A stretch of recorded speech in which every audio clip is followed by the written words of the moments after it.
Le trading n'est pas un jeu de gain, c'est un jeu de survie.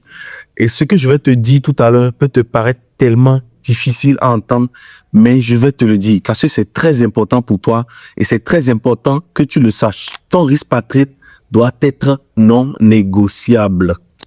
Parce qu'une perte ne doit jamais te faire sortir du game. Non. Aucune perte ne doit te faire sortir du game. Et le plus dur, c'est d'apprendre à aimer ces stop loss.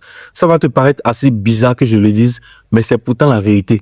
Parce que c'est en aimant tes stop loss que tu vas vraiment comprendre le sens de ce que tu fais. Et comme on le dit souvent, l'échec apprend, l'échec rend plus fort.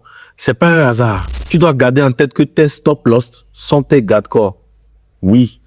Et moi, ce que moi je conseille à la majorité de ceux qui viennent vers moi ou de ceux que je forme, c'est toujours de mettre comme stop loss le capital qu'on est prêt à perdre. Donc, dans ton compte, au lieu de mettre plutôt $50 et de mettre ton stop loss à 20, même plutôt les $20 que tu es prêt à perdre et laisse le marché couler. Si après que le marché ait pris ton stop loss, que ça continue, tu regretteras ça. Donc, pourquoi ne pas mettre comme stop loss le capital qu'on est prêt à perdre dans le compte pour le trade qu'on prend? C'est ce que moi je fais très souvent. Et franchement, mes apprenants s'étonnent, mais coach, pourquoi vous ne mettez pas de stop loss? Et depuis quand ils ont compris, quand eux-mêmes ont commencé par appliquer, vraiment, les choses ont commencé par changer pour eux. Donc, c'est ce que je tenais à partager avec toi aujourd'hui.